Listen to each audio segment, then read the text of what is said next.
ঈশ্বর তুমি রক্ষা করো, আমরা তোমারই লয়েছি শরণ।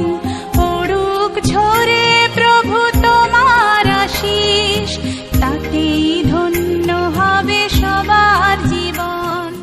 প্রভু যীশু খ্রিস্টের সুমধুর নামে আন্তরিক অভিবাদন। মথিলিখিত সুসমাচার 5:39 পদে পড়ি, কিন্তু আমি তোমাদিগকে বলিতেছি, তোমরা দুষ্টের প্রতিরোধ করিও না, বরং যে কেহ তোমার দক্ষিণ গালে চড় মারে, অন্য গাল তাহার দিকে ফিরাইয়া দাও। চোখের বদলে চোখ এবং দাঁতের বদলে দাঁত, এ সকল তো সাংসারিক রীতিনীতি। এটি দণ্ড এবং দণ্ডের সীমাও, অর্থাৎ কোনো দণ্ড অপরাধের ঊর্ধ্বে হতে পারে না। কিন্তু প্রভু যীশু খ্রিস্ট নির্দোষ এবং নিষ্কলঙ্ক হওয়া সত্ত্বেও ক্রুশের উপরে মানবজাতির পাপের জন্য বলিদান হয়েছেন।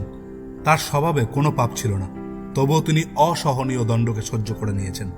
মানুষের জন্য মুক্তির পথ নিজের জীবন দিয়ে গড়ে তুলেছেন। যদি আপনি প্রভু যীশু খ্রিস্টকে বিশ্বাস করেন, পাপের ক্ষমা তার কাছে চান, তাকে আপনার জীবনে একমাত্র উদ্ধারকর্তা রূপে গ্রহণ করেন, তবেই উদ্ধার পাবেন এবং খ্রিস্টের স্বভাব আপনার জীবনে প্রকাশ পাবে। আজকের আলোচ্য পদে প্রভু একথাই বলতে চেয়েছেন, আপনাকে যারা তাড়না করে তাদেরকে ক্ষমা করুন, যেমনটি ঈশ্বর আপনাকে করেছেন। তাদের কাছেও ঈশ্বরের ক্ষমার বাণী তুলে ধরুন, যেন তারাও মন পরিবর্তন করতে পারে। ধন্যবাদ।